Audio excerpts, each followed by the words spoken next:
Joining us now to review some of the headlines of today's newspaper around the world is Arise News analyst, great Malabite himself, Emmanuel Efeni. Great to have you, sir. Great Malabite. Good morning, Rufai. Good morning, Ayo. Good morning, Cake. Ayo, they asking me.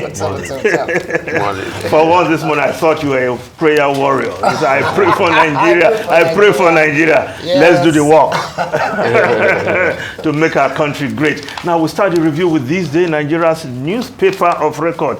The lead story, Naira weakens to 1,100 Naira on parallel market as dollar demand rises. Demand being driven by import bills. Bills rise on 43 unbanned items. I&E rate is 883 Naira as arbitrage gap widens to 216 Naira to the dollar.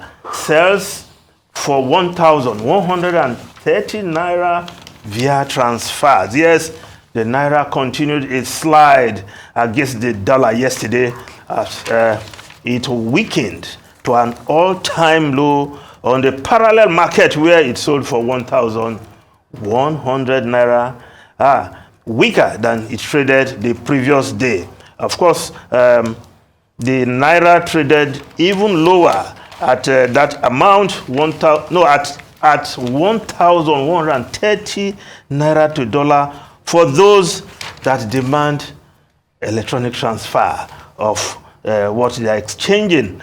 At the I&E window, of course, 883.56 Naira to the dollar against what it traded the previous day at 775.44 Naira to the dollar. Yes, the decline of the Naira, the slide, it's attributed to persistent dollar shortage in the financial system and, of course, being pushed by the newly unbanned 43 items. But the argument or the reason the government gave for that unbanning is that those who go to the parallel market to source their forex to import these banned goods will now gravitate to the I&E window. But do you have enough to meet their demand? And that is the result we are seeing. So the clamor or the drive to harmonize still a pipe dream, and the Naira continued to decline. But if we look at the Business Day newspaper, the Business Day newspaper aims us $23 million plan to save dollars, save lives. Yes, Nigeria is expected to become a hub in sub-Saharan Africa for active pharmaceutical ingredients manufacturing by the first quarter of 2024, courtesy of private sector investment backed by the European Investment Bank. Yes, aims of pharmaceutical, an indigenous, wholly indigenous pharmaceutical company powered by women now. And the drive, if their investment, which they say will come on next February 2024, of course, that will save the nation a lot of dollars and, of course, save lives.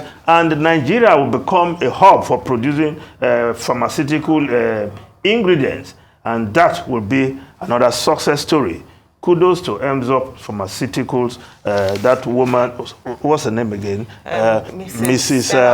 Yes, Mrs. Stella Okoli. Yes, great woman. She's been in that sector, doing great things to put Nigeria in a situation where Nigeria will become self-sustaining in terms of pharmaceutical products. She needs all the encouragement as she powers ahead. Now, the Daily Trust newspaper, marketers blame Forex, others as fuel scarcity returns to Lagos, Abuja. Say petrol business no longer attractive.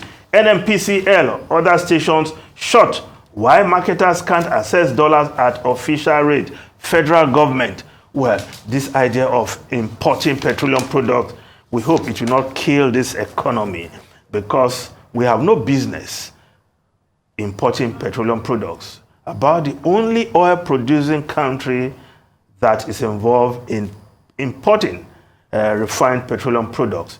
Well, we're expecting the Dangote refinery to solve that problem. And if the promise by the NNPCL CEO comes to pass that 2 of our refineries under rehabilitation will come on stream by the end of the year, then perhaps this headache, perennial shortage,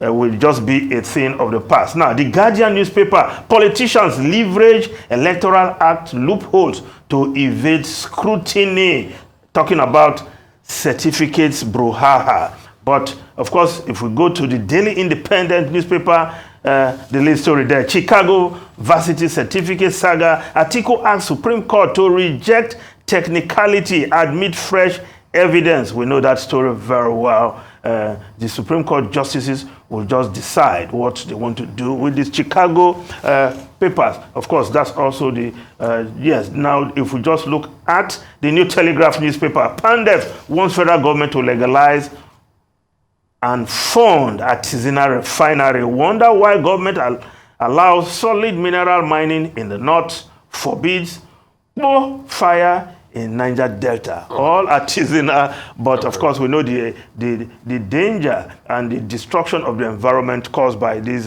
But what I think what Pandef is saying is that there is a way the government can also make this artisanal refining productive, safe, if they fund and get the right equipment for these people. Rufai, Ayo, and Kayode Akintemi. Thank you so much, great Malabar. Thank you so much for your insight this morning.